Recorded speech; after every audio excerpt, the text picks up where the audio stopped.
And a lot of people kind of copied off of it, I feel like. And like him, his versatility, like I'm a big fan of versatility, so like Drake.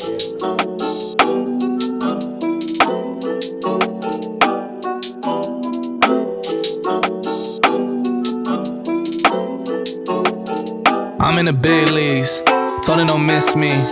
Ballin' like Houston, ayy, feeling like Whitney. I need a bag, bruh, send it through quickly. I'm making his dog, like I'm in the big leagues. Told him that I gotta go, dawg. I'm riding the road, y'all. I think that I'm back in my bag now, so I need that go, y'all. Got hits when he throwing the fastball. Just too quick for it, peeling off like the whip orange. Seen they effort, this piss poor. I got too much, I gotta tend to. Car payments and the rent due. Told y'all that I'm 6 foot, but with the money stabbing, I'm 10-2. Too much that I've been through, so I put it all in that rear view. Clean money in a black whip, got old problems with the friends new. Yeah, I'm in the big leagues, told her don't miss me. Ballin' like Houston, ayy, feeling like Whitney. Yeah, I need a bag, bruh, send it through quickly. I'm making his dog, like I'm in the big leagues. Yeah, told him I'ma hit it out the stands. I deserve another 100 bands, I deserve another 100 fans. Told them this was always in the plans. I just did it cause they said I can. Blowing euros when I'm down in France. Labels asking how I build a brand. Told them put a check up in my hands. Boy got time, no cap. Made a few checks, but they all in the raps. Had a few friends. Hey you guys, it's Melanie Ann Hancock. Guess what? We got DKOMX. I feel like I practiced your name in my head. Please tell me I said it right. For sure. Oh, thank God. Look, I like literally practiced. I was like, God, please, come on. I know, look, his father is in the background / manager. I'm like, I gotta get this right. So how are you doing, bro? I'm doing great. I'm so excited to have you. I feel like I've been trying to get an interview with you forever. He's been running around like a crazy man. Like you guys don't, if you don't know about him, you need to get to know him because he's like on the rise, y'all. He's gonna be bigger than Lil Baby, which he did open up for. Or is it the baby? Yeah, Lil Baby. Lil Baby, okay. All right, so go ahead and introduce yourself to the audience because they may not know about you, but I feel like they probably already do. For sure. You know, my name is DKOMX, man. From Macon, Georgia. Go to FANU. Stands for DK over music. I've been DJing, rapping, doing everything for the past 5 years, and you know, just climbing up the ladder and stuff. So.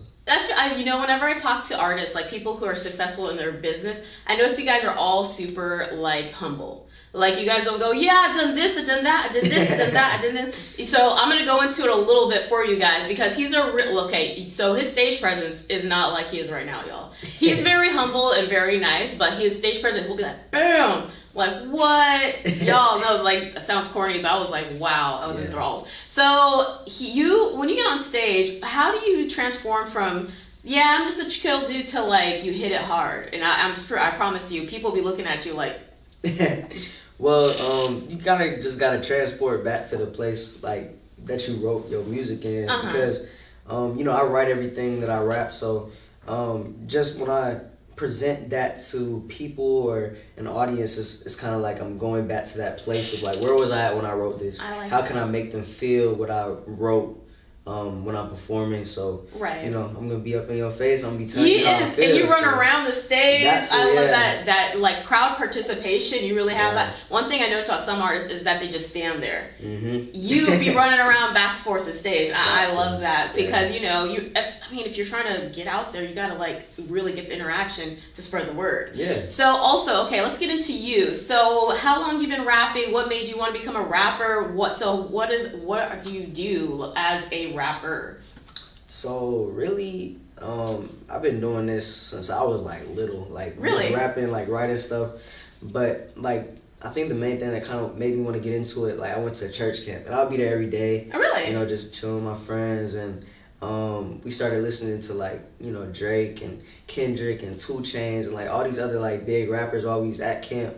And you know, it was church camp, so they'd be like, man, cut that off. And like, oh, God. You know, like, but you know, it really inspired us. And then you know, you have Kirk Franklin. I remember he did a rap on on like this one gospel song. So that was the one that we kept playing over and over again. And then we always had this end of the year performance. So they was like, oh, like make a new rap to the end of your performance. I was like, oh, you can write your own raps. I ain't just gotta like, I ain't just gotta listen to these people like, you know, say their lyrics over and over again. Right. And so me and my homeboys, we just did that. And then later it was funny because later after that first performance that I did, my friends called me up and they said they had a performance with Otis Redding Foundation. They went to the music camp. And so I was like, okay, I'll come see it. And like they're like my play cousins, so I went to the performance and I saw them rapping. I saw them doing pop songs, R&B songs. So just seeing the Otis Redding Foundation do like 10 times what I did at church camp, I was like, oh, like this is something like you can do. And like so, really do, yeah. And so I went to the camp the next year. They taught me everything about like the music industry. They taught me really like things about like how I can make money from actually like making that's information that other people need to know, because a lot of artists, they don't know the business side of it, which is super important. But go ahead. Yeah, like they taught me like that you can make money from this. This actually can be a career, and like getting PROs, performance rights organizations, to get your money and bring it in and recoup what you need, your royalties and everything. So just being in that environment, at first it started out as just going to camp every year, having fun with my friends, making music. But then eventually, like you start walking around camp, people are like, oh, you can actually rap, and like dude right there, and so like I'm like, okay, well let me try to actually release some stuff. So like my first single, well, actually ended up not. Y'all let me get in my mode. Y'all used to think that I stay at the bottom, but I'm there, I rose. Those are my brothers for sure. None of my brothers will fold. Those are my brothers for sure. Can't be this man on a mission and say that I haven't been Michelin tirelessly. I've been away so long that at this point I perceive that I'm tired of sleep. Repeating beats on a regular, making sure my thing regular. Keep pressing play, so I get some pressure for people that think that we never consider the fact that we black in a nation that sees and action related to way more than figures. Can't see my one of the big songs that I made was Keep Talking. I actually made it at camp. Oh, really? And so that's still like one of my most streamed songs. And so like me and my homeboy who produces, Royal Z, like made that at camp.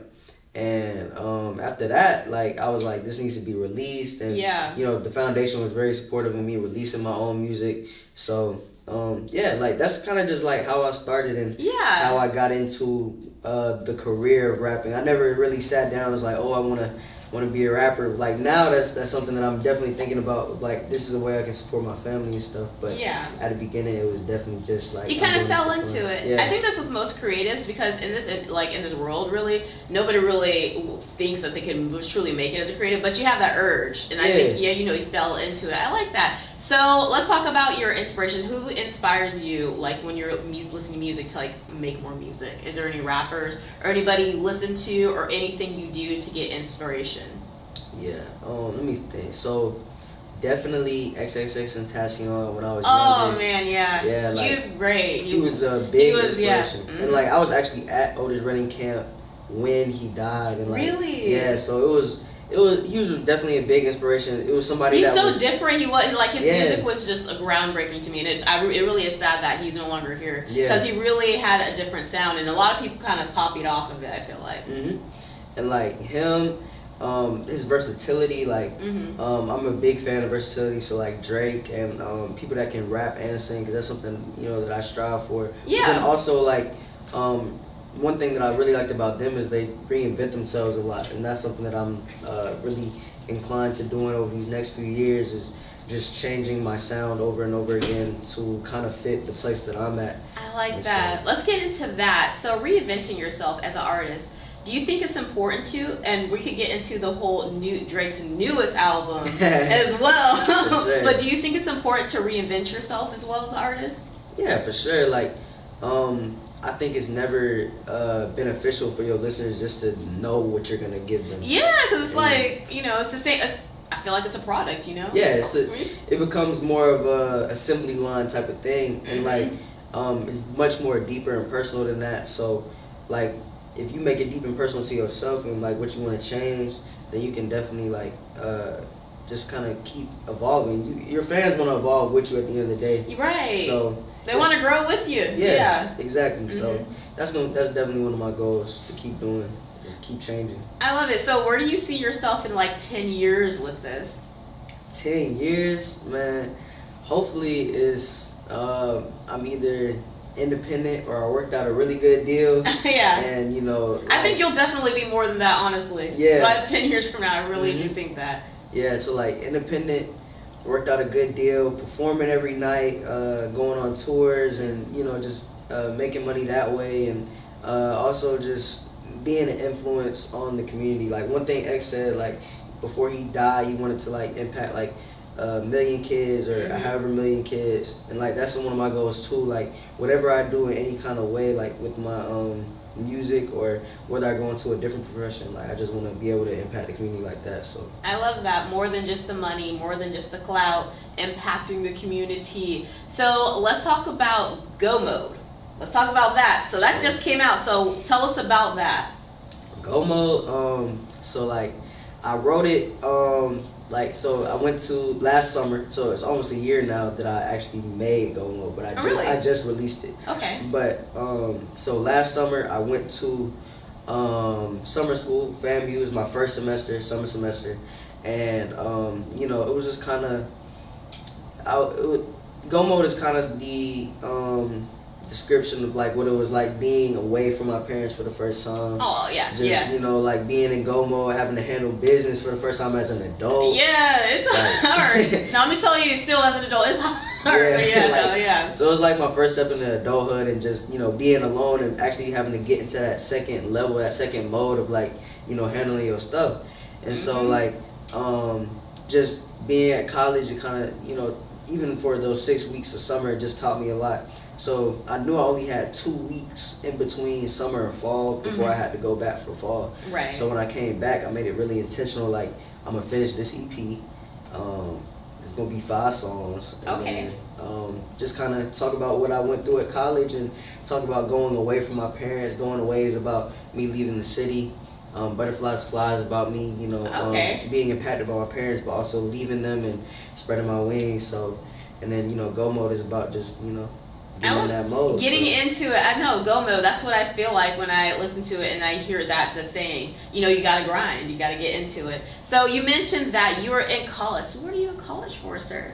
Psychology and theater. I'm a double major. What? Yeah. So I'm actually on the partial theater scholarship. What? So, congratulations. Thank you. Congratulations on that, getting a scholarship. What? So are you trying to like maybe use your theater skills maybe in your rapping, or maybe be like an actor rapper?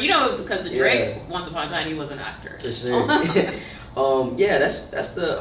a goal of mine. I have a creative side when it comes to acting. I've been doing it since I was in like 6th grade. So. Really? Okay. And this is one of my goals. I've been around the film industry and know people, so I'm gonna tell you now, you have one of those faces that would be good on camera. Like you really do have one of those faces. I get the Michael Rainey Jr. thing a lot. You do. So if he's out there, if y'all ever need a little brother for power, man, Yeah, come on. I'm here. Oh my God, what? Yes, or like a flashback or something. Yeah, something like y'all get at me, man, for real. Really? Now I'm like seeing it seriously. No, he's still his own person. Don't typecast him, y'all. But no, that's awesome though. So y'all, like, you're so creative. So were you like this all from the beginning? If I talked to your mother and father, would they be like, oh yeah, he was always like this? Well, I feel like in artistry, like I was saying, like you gotta evolve. So like when I was little, I started off like drawing and painting. I actually used to do paintings and drawings all the time. So I was like, I want to be an art teacher when I grow up. I want to be an artist full time, just like painting and stuff. We all have that dream. But then like it evolved to, me doing this music stuff, and I never would have thought that. So I kind of keep the same thing with the music stuff. This is a passion of mine, but whatever the creative side comes out of me, like what it wants to do, is gonna do what it does. So it's gonna do what it does. I like that. So I want to get into that because I hear that saying, it's going to do what it does. What do you think that means? I know what it means to me. To me, basically, it means that life is going to play out the way it is. You're going to, of course, try your hardest, but it's going to play out how it's supposed to play out. So what does that mean to you?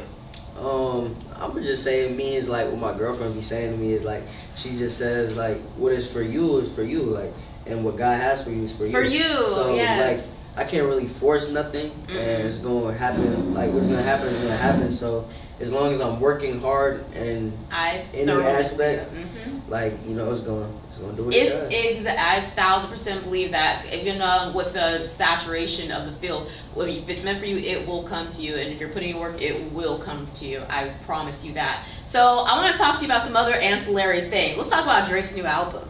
So what do you think about that, sir? It's definitely different. It was definitely Something to listen to. Definitely something to listen to. Yeah, so what I did was, like, I listened to the whole thing, then I read the little paragraph he wrote, and really for the most part, the only thing that I can get out of it is, I don't think it was really it wasn't for my enjoyment. This was something that needed to happen for Drake. That's what I thought too, as well. It's one of those passion projects, you know. Yeah, and I respect that, like, 100%. Like, yeah. I feel like this is something he needs to get off his chest in a different way that he needs to express his music. I feel like, you know, as a musician, you can get into a way where you're just making music in the same way that you think people are gonna absorb. Yep. And so I feel like this was an album that he was kind of like, well, this is how I want to absorb it. This is how I want to express it. And y'all either gonna like it or y'all not. And I respected him for that, because I actually listened to the whole album, did my own little listening party by myself, and I was like, okay, so I actually like the music. It's just people aren't used to this coming from Drake. Yeah. The music was great. I really liked it. People weren't used to it. So in my mind, I'm thinking, this is this is what he likes, y'all. You gotta respect him for it. Yeah. But also, I do think it's a passion project, because of course it's not his typical sound. I actually like it, y'all. If you don't like it, that's okay. But I actually listen to that type of music. People are just not used to Drake having that type of music, though. And as a DJ, you know, I'm gonna be using a lot of it. So, you know, mixing it with other dancehall stuff. Yeah. And, you know, reggae. So, you know, it's a good dance album. DJing. Speaking of that, so why you be DJing? Where you DJing? Talk about that. I DJ pretty much anywhere people ask me to. I'm about to start getting into, like, marketing it more. You should. Because, like, it definitely does pay like very well. DJ Khaled, you know how DJ Khaled went from DJing to, like, still doing his own music? Yeah, for sure. Yeah.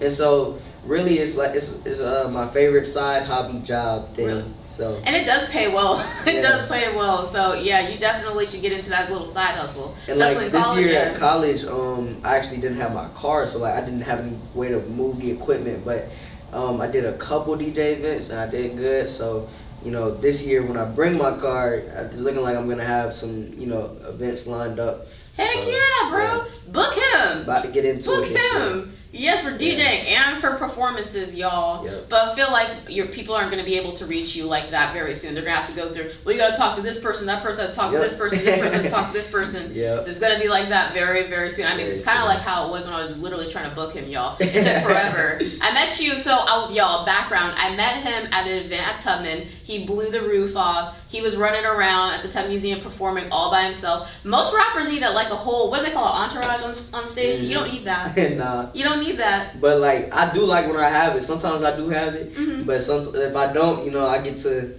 you know, it's just me and the audience. So that's better. Yeah, that's better. Sure. I love it. So what is some advice you give to like a aspiring rapper or artist who wants to get in the game, but they're like, I really don't know the proper way to get into it? I'd say the best thing is just do your research. You know, kind of, it's with anything you do before you hop into it is like, you got to know the history behind the stuff. So you need to look into the rap history, hip hop culture, where it started in New York, where it started in Atlanta, in the South, and New Orleans, and all this other stuff. So they should look into that. Honor the people around them that have been doing it. Yes. And, you know, ask for advice from people around them that have been doing it, because nobody wants you to just, you know, start rapping and then you're just like, man, forget everybody, forget all the old heads. Right, they will the not people in my city. Like, nobody wants that. You have to No. show some kind of deference and stuff. That's my biggest thing is if you're passionate about it, then, you know, actually look into it and show other people that you're passionate about it too. They'll believe in you if you do that. I love that. They will believe you. Show the passion and people will attract you. That's what I've always believed in. And when you do something that you're passionate about, no matter what industry it is, people will support you, but you also got to show that you're putting the work into it, which that's what you said. So before we go ahead and close out, I want you to go ahead and tell them where they can download your music and support you and reach you. So I'm on all platforms at DKOMX. That's all caps, DKOMX. And then on Instagram at DKOMX_. On Twitter at DKOMX01. And Facebook, DK Williams. And yeah, that's everything. Y'all support the homie. Y'all, I feel like I'm talking to somebody who's going to be really big in the future. I'm going to be like, look, I did interviews. I really did, y'all. I did it. So you guys support him. Thank you so much for being on here. I really appreciate it. It was a little bit of a, you know, I had to jump through hoops to be able to get to him, you know, but we finally made it here. Yes, sir. Y'all, thank you so much for tuning in. Support the homie. subscribe to this channel. Until next time, peace out. Go, y'all let me get in my mode. Y'all used to think that I stay at the bottom, but you know I'm Derek, I rose. Yeah, go. Those are my brothers for sure. None of my brothers will fold. Those are my brothers for sure. Yeah. Head cloth with the kente. I've been feeling real cool to like. I prefer you call me by my real name. It's black male when I'm on stage.